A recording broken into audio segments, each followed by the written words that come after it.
This episode is about movement without strategy, how you can hit military objectives and still have no idea what winning is politically. And then we get into the other kind of performance, the religious cosplay stuff. Jesus' great imagery, prayer is PR, and the weird amount of grace people keep extending to it. Quick note, if the audio sounds a little questionable in spots, we promise we weren't recording in a pool. Nobody's floating on a noodle with a mic. We were just dealing with early morning logistics and whatever the internet decided to do that day. This is Shrink the Nation. Let's go. This is Shrink the Nation, a podcast for thoughtful, informed adults, preferably holding a drink and definitely holding a thought. The views expressed here are ours alone. They do not represent our employers, institutions, licensing boards, government agencies, bourbon distilleries, or most emphatically, our families. They've been very clear about that. This show is for education and entertainment only. Nothing you hear is medical, psychiatric, legal, or professional advice. We're clinicians, not your clinicians. If something we say stirs you up, that's not a crisis, that's a journal entry, or an email sent politely. We're here to challenge ideas, not diagnose strangers on the internet. And if you are in real distress, please reach out to a professional who can actually help you. Hey, I'm David. I've got 20 plus years in the military and a board certified psychiatrist. We're recording quite early in the morning, and so I'm drinking just this, I'm going to say a pot of coffee, a whole pot of coffee. And it's pretty good, actually. No complaints about it. Okay. Hey, it's Rob. Long time as a psychiatrist, long time has been spent in the military as well. I am also drinking coffee because it is not quite as early as it is for David, but it's early enough. So I'm having some Black Rifle Coffee Company coffee this morning, and it is good. Black Rifle. My coffee's it's from a charity that helps out poor and starving people, feed kids, and then they also help local artisans. And this one just happens to be a really good blend of coffee called Hope that this small farmer produces. So pretty good. I enjoy it. What the fuck? We didn't go into a lot last week. I'd say part of it maybe it was just you were traveling. The other piece of it being the news was kind of up and down and rather stale, kind of focused on the Iran war, which, it's nice to take a break every once in a while from a topic that's just getting blasted into your head. Hopefully, our listeners appreciated that. But we had a really short episode. It's like 28 minutes. But this week has really blessed us, I think, with topics. It seems like there was, oh my God, so much that happened in the news. I think every single day my head was exploding from the things I wanted to talk about. But we've narrowed it down to a couple of topics. So what's first up on the docket, Rob? Here we sit in 2 more days, roughly. The 2-week ceasefire comes to an end. This past couple of weeks, with a cessation of active attacks, has led me, I guess, a little bit of time to step back from this and think it through start to finish, where it all came so fast. And I would pick up these elements and I would think about, from a military standpoint, places that I just felt like errors were being made, or from a planning standpoint, I should say, because from a military standpoint, we were, with some exceptions, we've had some soldiers die, mistakenly attacked a school and killed a bunch of civilians, children. We had an F-15 get shot down. They did recover the pilots. That's fantastic. Quite the story, I'm sure. But there were some at least equipment casualties in that.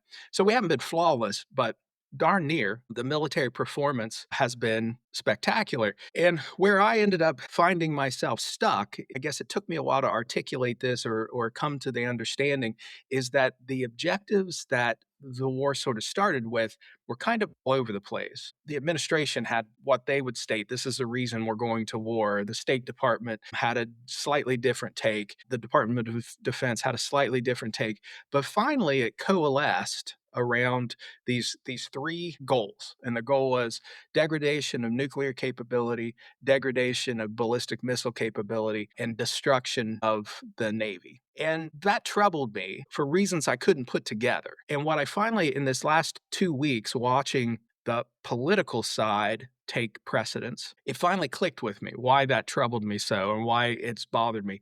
Because those aren't political goals. Those are military objectives. There's a radical difference between military objectives and what those objectives are going to achieve politically. And where we currently sit in this last 2 weeks, as they've tried to come up with some kind of political outcome that allows us to extract is that we're still at a stalemate. We achieved our military objectives, but because there were no political goals, there was no sense of how these objectives were going to put us in position to achieve the overall goal because there wasn't one, or I think there was, but I think it was mostly based on hope. How we're still stuck. So the question that I guess I've been pondering is why did they act before they defined what winning actually was? And I think it leads us down some interesting both military planning discussion. I'm a military planning nerd, I'll admit it, but also the psychology of these decisions. What you just said, kid, had my brain rolling and,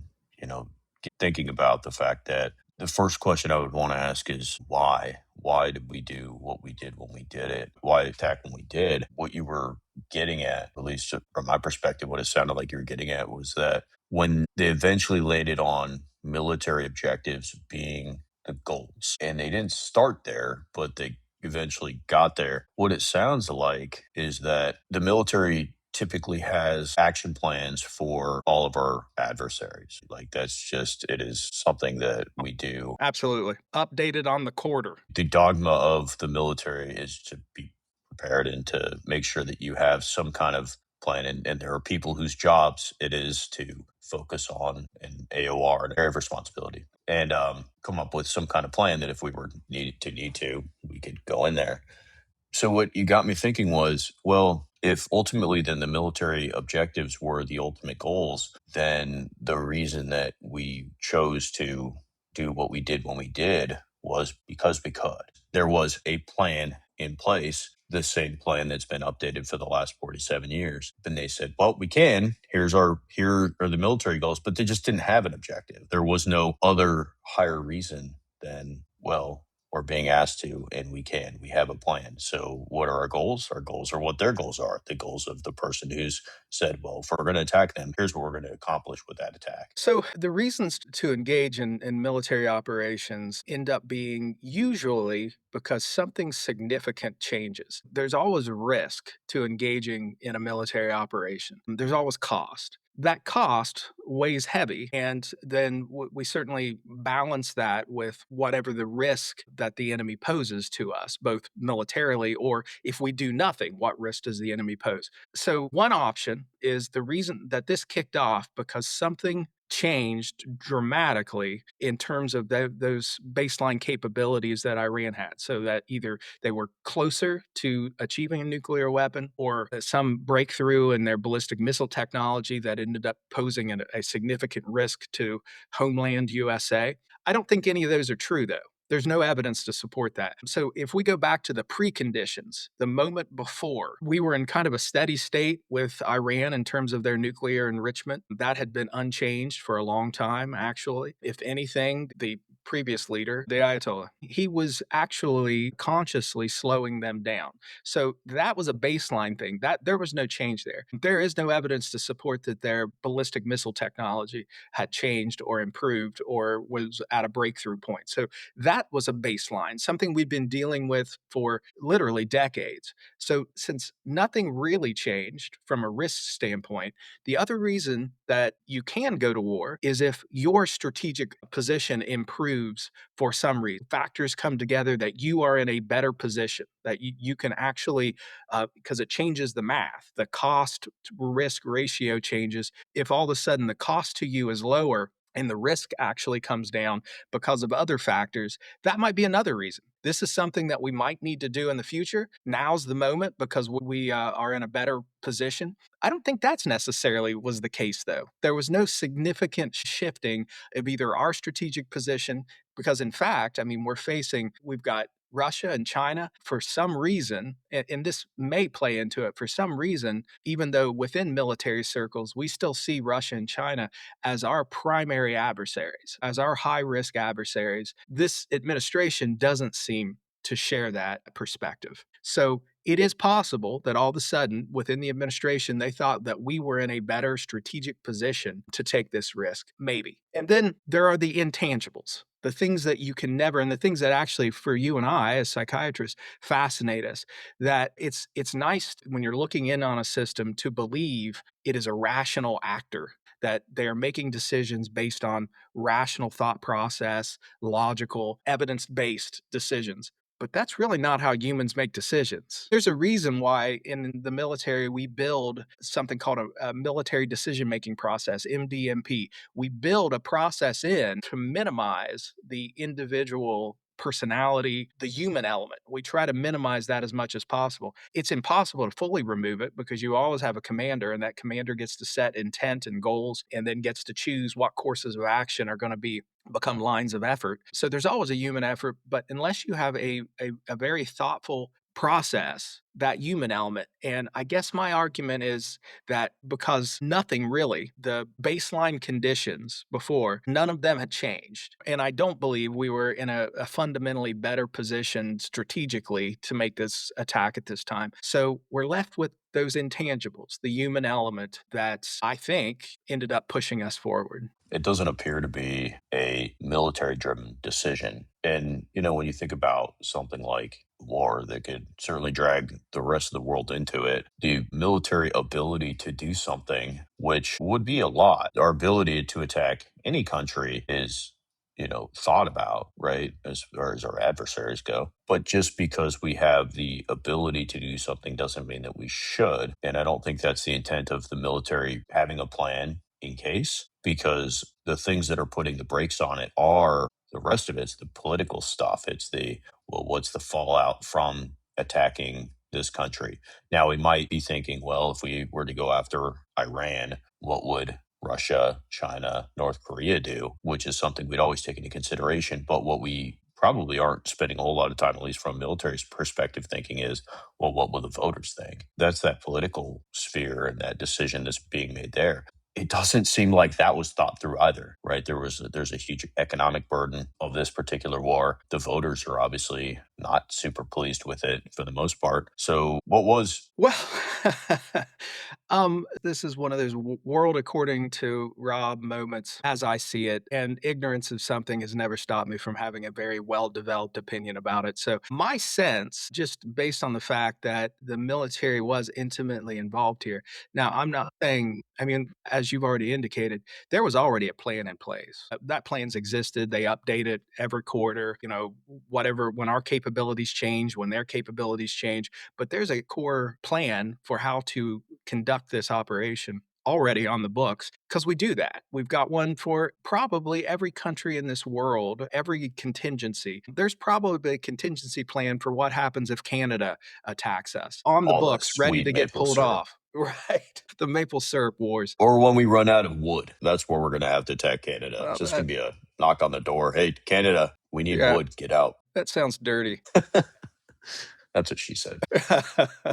Oh, at any rate, I do believe that the military planners were communicating the things that have always been considered, the Strait of Hormuz, the second and third order effects, how this could potentially destabilize the relationships with Russia, China, etc. These are all things that are absolutely included in that plan and thought through. I have no doubt. So I believe all these risks were presented to the decision maker prior to this kicking off.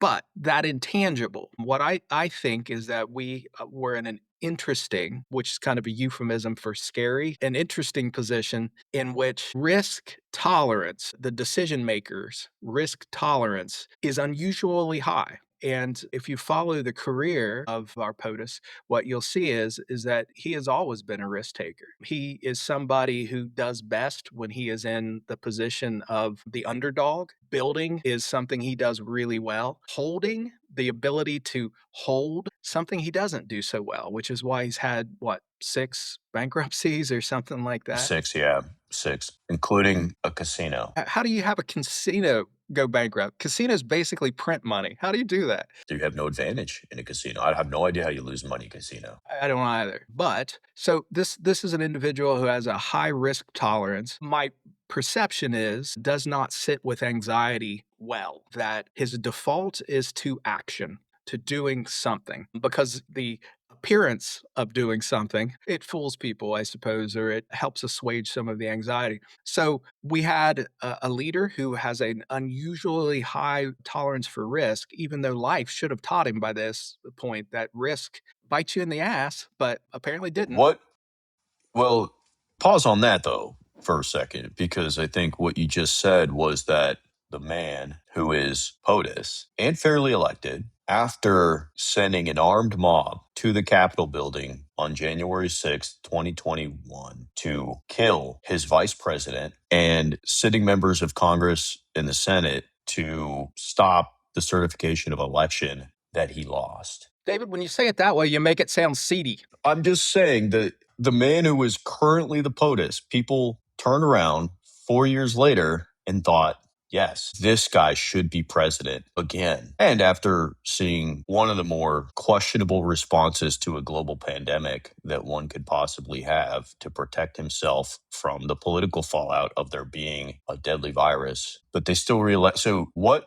lesson did he learn about high risk, high reward? Because it eventually kind of worked out for him. I mean, he's made himself a billionaire multi times over after having lost it all because he is willing to take big risks. Like, for instance, running for president after being the most impeached president of all time. And it worked. He rolls the dice and people keep rewarding it.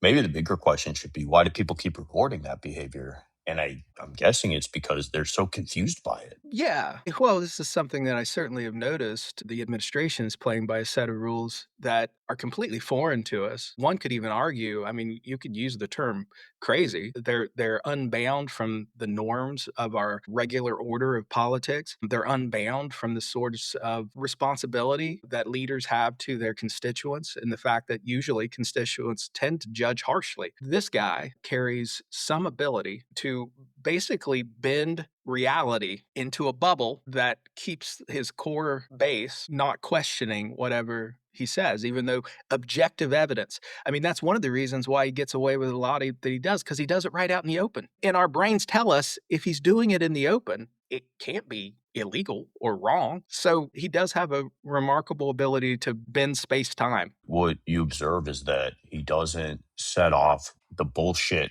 meter in your brain the way that most people would while they're bullshitting, which is an important piece of his success, is just his ability to say something completely opposite of what he's saying while he's saying it in one sentence. And it's just, it doesn't set off the alarm bells because of his conviction to it, the way that he says it. You and I, if we're making up shit, if we're bullshitting, we know we're bullshitting to the point that we have those tells and people are like, this is bullshit. When he does it, it's just not there. And that's definitely something I've noticed. I've found that listening to him speak is so much different than reading what he says. If you read the words that he says, you go, what the fuck am I reading? But if you listen to him speak, you go, okay, that kind of makes sense. But he's great at it. That's his two greatest gifts are that and shamelessness. His ability to not give a Shamelessness. fuck that he's doing that. This is just a huge part of why, and that's why I broke off onto this was, I mean, you said life should have taught him by now. No, I think life has taught him by now that he's really, really fucking good at this and that it's been nothing but successful to him until he has a massive failure, but he bounces back. He just bounces back. He doesn't care. You make a good point because he does end up winning even when he loses because the loss ends up being shifted off on, say, all the contractors who didn't get paid. And in this case, I will argue that we are seeing the seventh bankruptcy. It just so happens to be a bankruptcy we all get to foot the bill for as the US economy tanks, as the problem in the Middle East actually intensifies, it doesn't get better. In fact, I think interestingly enough, we've put Iran in a position to become a world power. Iran has always had the capability of controlling the Strait of Hormuz. It always has. It just never took it because the risk benefit wasn't there for them. They didn't want to be attacked in the way that they have been. But now that it's happened, now that we've done our worst, there's no reason for them not to control the Strait of Hormuz. There's nothing stopping them. And their control of the strait, we either have to somehow accept it and walk away and somehow claim we won, And we did. We won militarily. I'd say at this point we're losing the war. We won every battle, very similar to Vietnam. So we either walk away and cede control of the Strait of Hormuz to them, at which point their world influence becomes outsized and they'll just rebuild because that's their history. This attack failed to consider their personality, that their history of being extremists, their history of not bending, their history of being willing to martyr themselves, take a lot of abuse just to get a hit in, and their history of using asynchronous combat capabilities such as cheap drones, such as cheap mines, such as speedboats rather than a true navy. We can't counter those things. They're asynchronous to the point that we can't counter them. So either we walk away They're or not fighting fair. they're not fighting fair. They're not fighting by our rules. Either we walk away or we engage in a land war. And, I made the call a couple of weeks ago saying within 2 weeks. Clearly, I was wrong. There is open source data saying that we are sending significant numbers of ground forces into the Middle East or preparing to. And so the other option here is that we end up in a protracted ground war. And the problem with a ground war, people will think, non military people, non planners will think, well, we just truck across the Strait of Hormuz, occupy the ground on that side of the strait, and control the strait ourselves. But that area does not lend itself to a usable beachhead. We can put small amounts of troops there, no doubt, but we cannot put the large number of troops right at the strait to control that area to actually make a difference. So, what the more likely scenario is Kuwait up to southwestern Iran, across the southern portion of Iran to get to the strait, which will be a slog. It is a mountainous country filled with extremists. Could they stop us? Not really. Can they inflict harm? Hell yeah. So, now I'm starting to have flashbacks of Afghanistan, Iran, and Vietnam.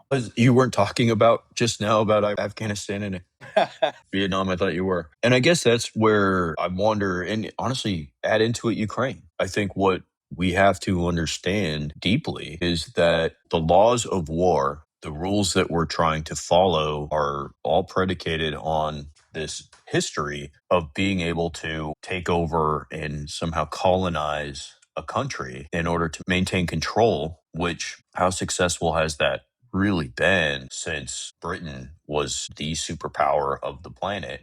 Past that point, we live in an age now where just the taste of actually doing that from the political perspective is so low, is Russia's finding out. Just because you have a better military, a bigger military, doesn't mean you're going to win a battle on somebody's home front. They have pride. They love their country more than you want it, and they're going to fight back. And we've seen that with these smaller countries that we've tried to win, is that you're not going to break the people unless you do what Alexander the Great did, which is go in and repopulate their country as much as you can with your own people. I mean, that's pretty much it. And we just don't have the taste to do that because we have soldiers, we have all that. Well, we don't have our pillagers, plunderers. We don't have that. We're not the Mongols. We're not going across and murdering all their men and raping their women and just taking over their villages. We're not doing that. How could we possibly? We're not. We're circling back to the lack of achievable political objectives. So there's three things: the degradation of nuclear capability. We achieved that. However, really, long-term success there means that not only did we degrade it, the Iranians are willing to show restraint in reconstituting. And they're not. They have never demonstrated a potential for restraint in that regard. And they're saying to this day, no, we will continue to enrich uranium. There is no agreement that we will fall into because they know they have a trump card right now, and that's the strait. Missile degradation also would be contingent upon them showing restraint, rebuilding their capability. But given the fact that we attacked them anyway, why wouldn't they want to have nuclear capabilities? I mean, the thing is, what we've seen throughout the Middle East is if you have nuclear capability, we're not going to come after you. If you don't have it, we're going to come after you. If you have it, you're protected. So the worst has happened and they're still standing. So they have Yeah. nothing to lose now. Who gives a shit if you get into the ring with the champ and he hits you in the face and you're like, oh, that wasn't as bad as I thought it was? I mean, now you're going to stick it out and you're going to fight him. You're going to hit all 12 rounds. Exactly. And the one tell that I think they did actually consider the Strait of Hormuz. It's easy to say they didn't think about it given the outcome, but I think they did consider it. And I think the camouflaged objective that tells me they did consider it, because it was always weird to me that one of the objectives was the destruction of the Iranian Navy. The Iranian Navy was already nothing. It was not a threat. It did not represent a significant power. So I thought it was weird when it popped up. But in retrospect now, I think that's the tell. They really did consider the Strait of Hormuz. Destruction of the Iranian Navy was their shorthand way of saying control of the Strait of Hormuz, but they failed to consider the fact that it wasn't their traditional Navy that actually allowed control of the Strait of Hormuz. It's geography and asynchronous capabilities, cheap drones, cheap mines, cheap speedboats. That's what gives them that control, not their traditional Navy. So I do think they thought about the strait. I just think the other piece, and I mentioned it before, hope is not a course of action. I believe the real thing that happened that all of a sudden made the risk seem reasonable to the individual who made the call, because he's a high risk individual and he has an action bias, psychologically he has an action bias. So movement feels like control, doing nothing feels like a failure, and God knows he doesn't want to feel like a failure. But I think it was the people's protests that the Iranian people began protesting, what, back in November, something like that, that all of a sudden there was some belief inside the administration that if we initiated an attack, that the people of Iran would rise up. But that was something we never had control over. And it was something that really was a long shot to begin with. And I fear it ended up collaring all the decisions that happened thereafter, because there was that hope and that belief that the Iranian people would rise up. And if you look at Iran's structure, I mean, they have a moral police, they have their regular police, they have their special army, they have their regular army. They're designed to control their people, and the people's ability to take over is minimal. And then we went in and killed so many layers of leadership that if there had been a leader who had been willing to engage in a coup, we took them out. We keep talking that we've achieved regime change. Well, I guess if theoretically we've changed the leaders, if you want to call that regime change, but if you change ideology, that's not regime change. And in fact, I think we've actually dug down to the hardcore ideological folks who are remaining now. So I think we've actually put ourselves in a worse position. I think this entire operation puts us in a worse position by revealing to Iran just how much power they have, just how much they can withstand what we can throw at them, what we're willing to throw at them. They're now unbound. And I think we'll pay for it in the coming years. What you said it is that we had a plan on what we would do.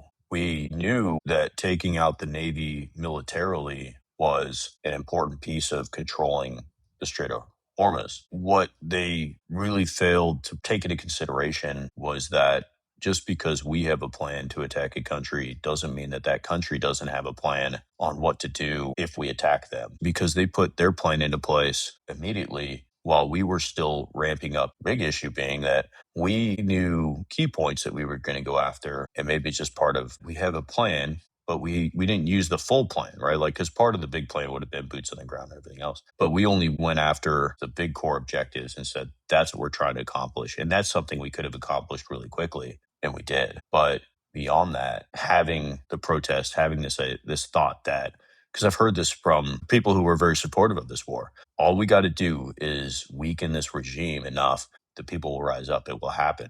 Well, it's not happening, because we went in, I think, before the military was able to ramp up enough to do the full plan. So we just did the parts that we could, like, what could we do quickly? And we did that. Now we're out of options beyond just trying to control that entire country. We're not going to. I am sick to death of us over relying on air power and believing air power solves But the greatest Air Force in the whole fucking world. what we do. There is no doubt about We that. also have the greatest Navy. We also have the greatest Army. So, I mean, but air power is just But quicker. It's easier in that it's way. It cleaner. just drops some bombs, but it doesn't change people's minds. I was watching the documentary last night on Waco, and this absolutely reminds me of that. Like, they surround a building with ATF agents and start shooting in and just expect them not to shoot back out. And they went in underprepared because they had no idea what they had. They didn't know what their resolve was. And that was the key. That was the piece. It wasn't so much that they were willing to shoot back. It was the fact that they didn't care if they died. And when the big bad American government is coming after you, guns ablazing, they weren't thinking we're going to give up.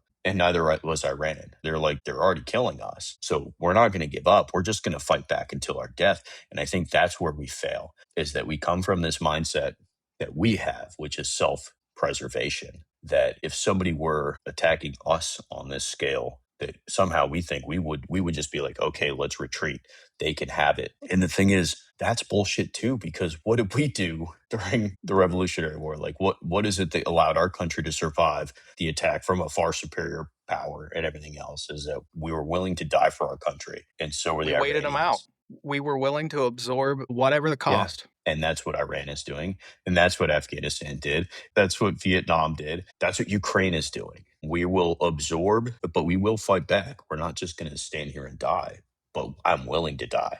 And Iran is willing. You make it actually another good point is that All right, episode when over, you're guys. Thank you so much. right. No, when you're making these kinds of decisions, these kinds of calls, and you're thinking through the courses of action, there is a bias to make assumptions about how the enemy will respond. And that bias is that your assumption is they'll respond similarly to how you would respond.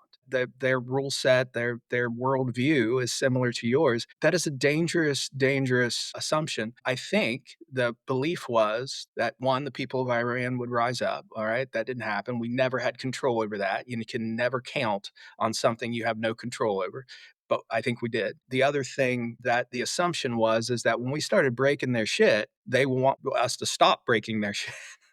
And they're willing to absorb that. I think whoever was in the ear of the president or the president himself made some assumptions that Iran would capitulate just based on the fact that we were breaking their shit. It's, I guess, funny, interesting about that is that what is it that's weakening our position probably more than anything is that there's so much economic and political fallout from this, not because we're dying, right? Like we thought we would go in, break their shit, kill them, make them say, we don't want to die. You have to stop. We'll give in, we'll do anything, right? Come in and bully them into submission. But really, what's making this so politically dangerous is that economically, their ability to shut down the Strait of Hormuz is making our stuff cost more. Our cushy quality of life in America is being negatively impacted to the point where we're paying, an extra $15, 17, $20 for a tank of gas. And that's enough for me to go, fuck that.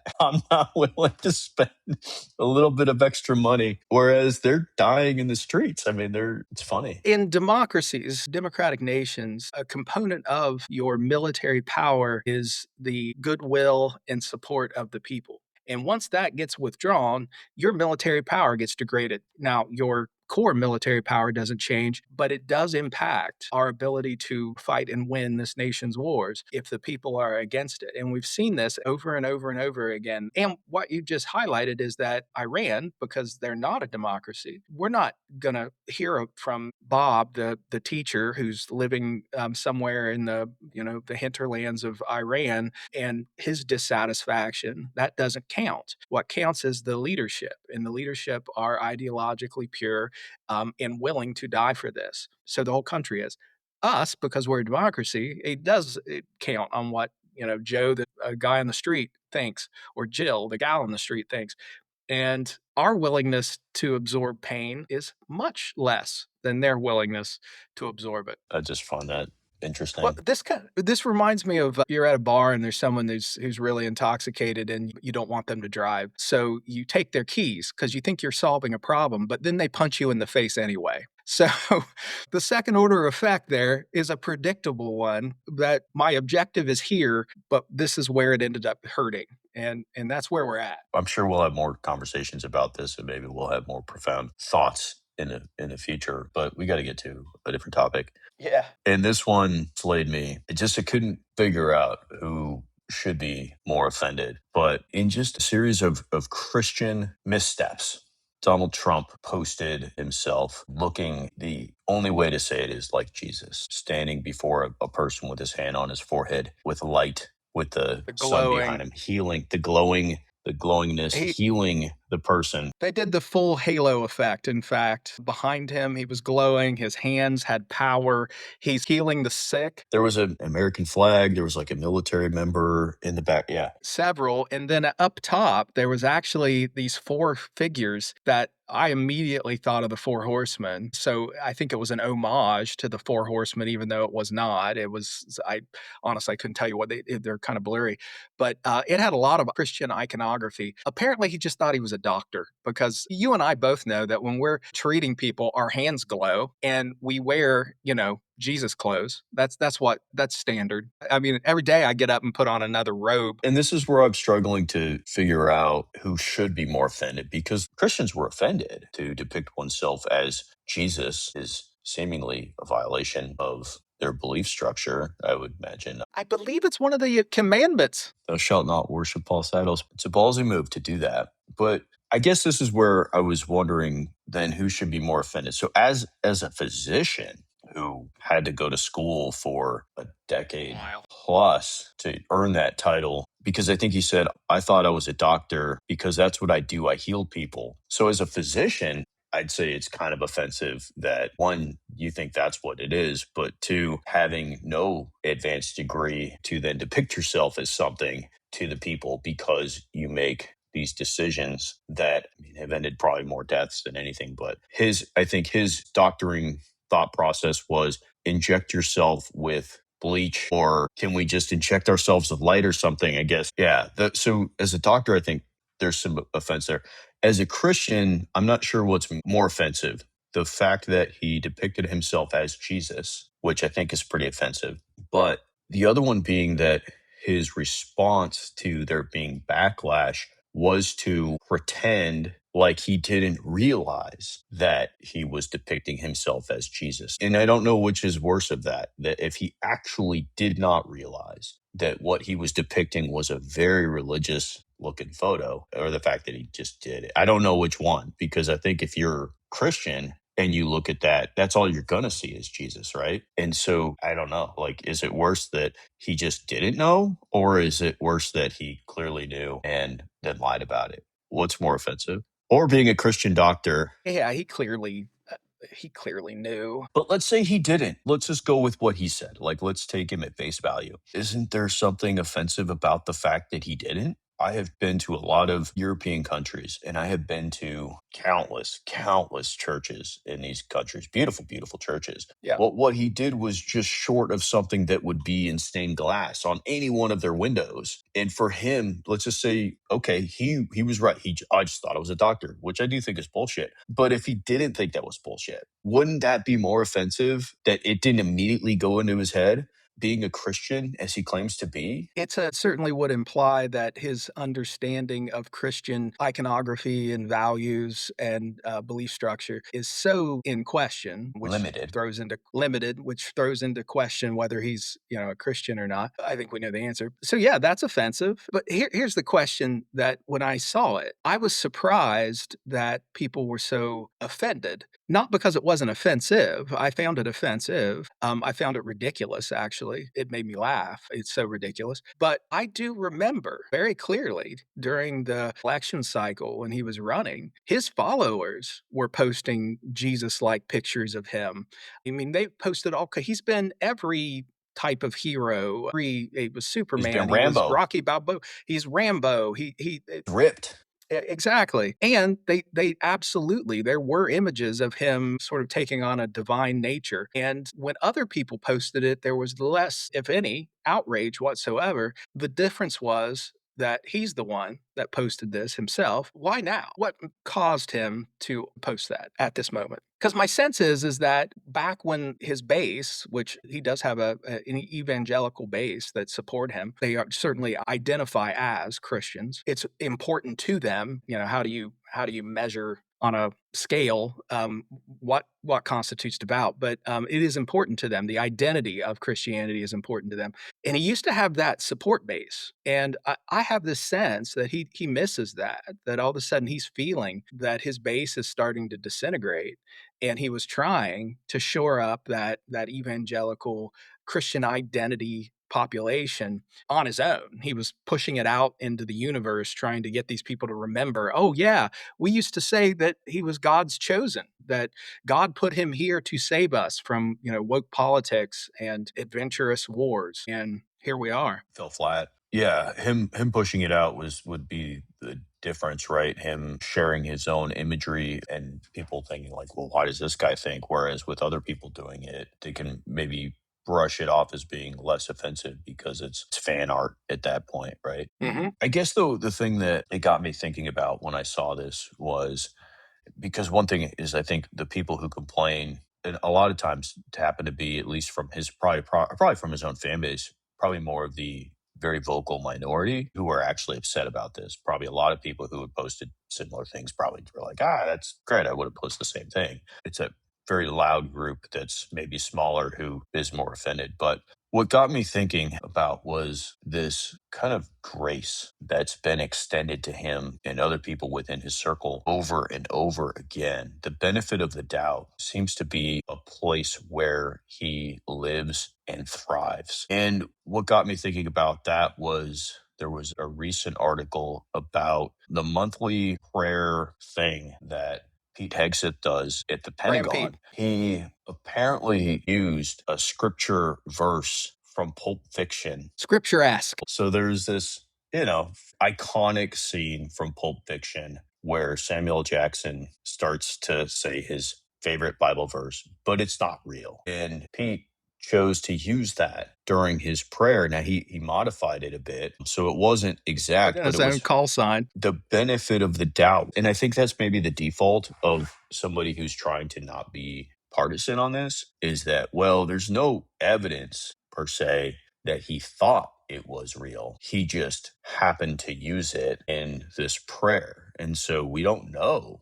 We don't know that he didn't realize that it was a fake Bible verse because maybe he was just purposefully including this fake Bible verse, this fake scripture into his sermon or whatever the hell he was doing. Well, and nothing says Christianity quite like the movie Pulp Fiction. But I guess that's what I was trying to figure out was so how much grace, how much benefit of the doubt does somebody get before people stop giving it to them? Because of cognitive dissonance, the answer is a whole fucking lot, especially for Donald Trump, who has time and time and time again demonstrated that he lacks the fundamental Christian values that people look for. Yet, because the evangelical right likes him so much, they just continue to extend that grace when he makes a misstep. He read a scripture once and he called it 2 Corinthians. It's 2 Corinthians. I know that. He consistently talks about he's not really sure does he prefer the Old Testament or the New Testament? He they're about the same to him. He can't tell people what his favorite Bible verses are. In fact, with the fallout of this particular meme, he recorded like a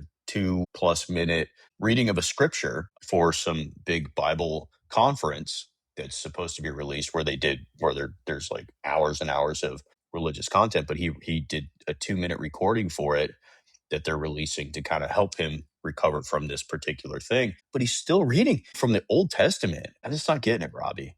How much grace does Are you one get? surprised that he is selective of the Old Testament? I am not.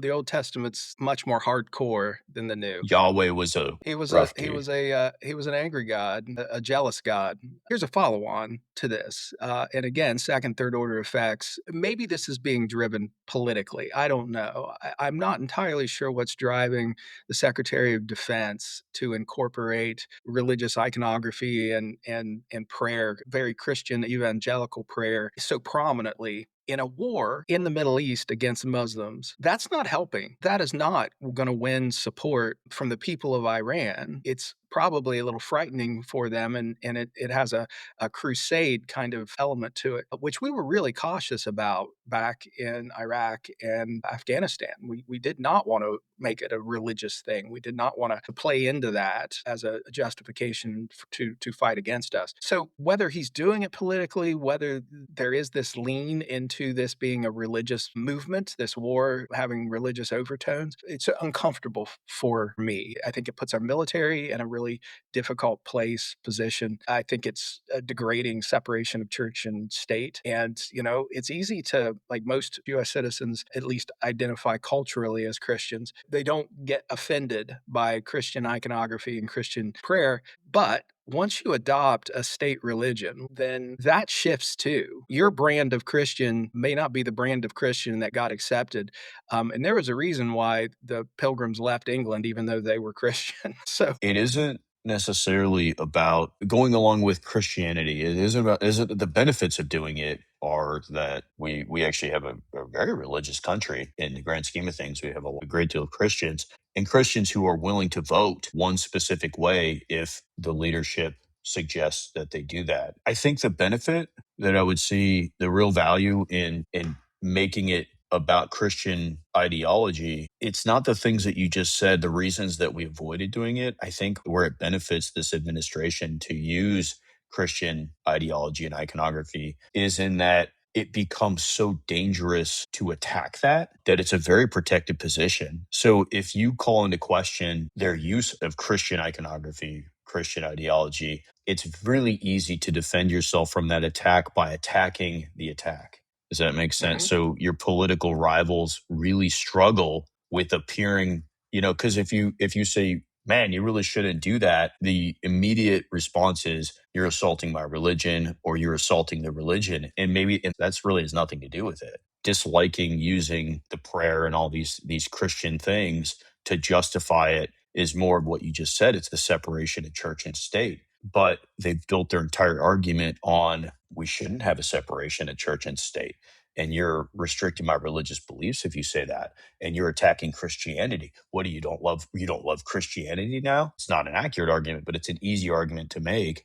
And it deflects from the nature of what you're doing. So we're not talking about you violating the basis on which we built our country. You're not talking about that anymore, right? The separation of church and state was very important in the development of our government. You're talking about them attacking your religion. So it's a protective stance. I mean, I think it's incredibly effective because you can get people on your side like that by saying they don't like you because you're Christian. And the answer is no, that has nothing to do with it. We don't like that you're muddying these waters and making decisions that are negatively impacting everybody based upon this false perception of what your religion is. Does that make sense? No, it total sense, and you're absolutely right. But in fact, for the portion of his supporters that are deeply ideologically Christian, and that drives some of it, there is, some cost fallacy. They have invested quite a lot in supporting him, and withdrawing that support after investing as much as they have, both emotionally and otherwise, is tough. It's tough, and it happens slowly. It's a slow degradation where the support levels just start to gradually decline, and then there'll be something that pushes it over, maybe $5 a gallon gas or $6 a gallon gas, or the fact that you can't fly anymore because the airlines are cutting flights because it's too expensive, or Amazon's giving you a surcharge. Who knows what will actually be the tipping point? But definitely, as the deal that his followers feel for him declines, and each one of these things does eat away at it just slightly, there will be some tipping point. And it's also his kind of repetition compulsion. He's great as an underdog. He's great achieving, but then because of his movement bias and his risk tolerance, tends to bankrupt himself. Now he comes out the winner. Other people pay the cost. So you're right. What I said earlier, you made a beautiful counterpoint. He does still win personally. Yeah. He doesn't win emotionally. When you have a bankruptcy, you can be viewed as a failure, or you can leverage that into you're taking a strategic position of strength by declaring bankruptcy as saying, no, I'm not a failure. A failure would be sitting with this failure and doing nothing about it. Taking on a bankruptcy that is a good strategic business move. It's protection, but that's what he's very good at, leveraging himself. bankrupting a country. No, that's true. The stakes are higher. The stakes are always higher, but for him, his strength has always been in convincing people that he's playing 4D chess when the truth is he's playing craps. And that's all he's playing. He's rolling the dice. And when he wins, he's successful and people are happy. And when he craps out, he's saying, good, I was tired of playing and I was ready to walk away. I really needed that. And people are saying, wow, look at the restraint on this guy. Good for him.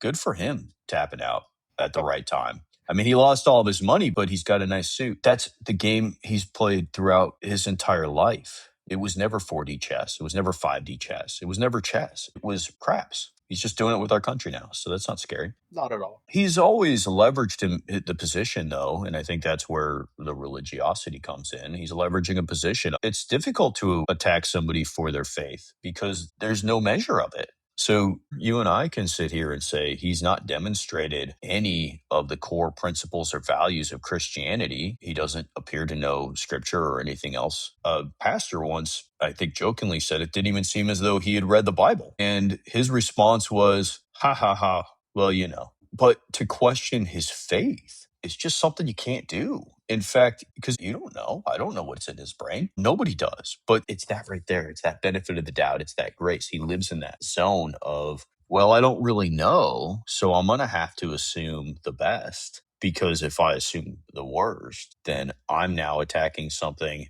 that other people hold dear, and it feels like an attack on them for me to question his faith. And I'm not questioning his faith. I'm questioning his morals and values and ethics that he's demonstrated. He can believe in whatever he wants to believe in. He just clearly doesn't espouse the principles of Christianity to which he claims to hold dear. And I'm not attacking Christianity. I'm just questioning whether he espouses those principles the way that other people do. Well, and I think you just demonstrated where the challenge is that there's nothing you've said that even remotely has attacked Christianity, but you still felt like you needed to remind everyone you weren't attacking Christianity. Because people will feel like I've attacked Christianity. Yeah. Well, when you're shameless, you would not have even thought about that. So you're not. Right. Well, So I do have a podcast. that's true. That's true. This is as close to shameless as we get. I have some narcissism built into it. All right. Well, we got any prescriptions, Robbie? Yeah, I've got one. It's kind of in keeping with how I started things off. So, America must define what winning looks like before acting. If done can't be clearly stated, it doesn't exist. You're not executing strategy, you're creating movement, and movement in and of itself is not enough. This is true. Leaders must resist psychological inflation under uncertainty. Certainty is often loudest when doubt is the highest. If you need divine validation, you may be avoiding your real questions. So people need to stop cleaning up for other people when they're just trying to protect their own stance. The trap is that decent people will hear a sloppy stunt and then rush to interpret it charitably like, well, maybe they meant something else. No, if they wanted meaning, they could have used meaning. I'm not improving their theology for them. So I'll give people grace, but I'm not going to underwrite their performance. We do a lot of that. Well, I think we do a lot of that as empathizing human beings. We have that tendency to try to put ourselves into their shoes and think about it from the perspective of how would I have done that? What would I be thinking? What would I be doing? Which is fine. I think dealing on a daily basis, dealing with other human beings, it's important to be empathic. It's important to think about things from a clear perspective. But I would challenge anybody that if they're going to do that, maybe think about apply it to that person's life. And if what you can say is, I have no idea what this person would do because they've done everything conceivably different than how I would have done it, then maybe stop trying to apply your morals to them, to their behaviors, because you don't have the same morals. So as much as I think it's important to give oneself grace and to give some other people grace, give it when it's deserved. And people need to earn grace to some extent, at least once they've lost it. Yeah, it can't be a blank check forever. Yeah. Eventually, there is moral bankruptcy. I think we've seen that with some people. All right. That was it. We're good. We got nothing. All right. Well, thank you, everybody, for sticking around. Sally forth for our tens of listeners. Get out there and do something that cheers you up. Go ahead and hit subscribe, hit like, share with your friends. That's it. So let's cue up that music and we are out.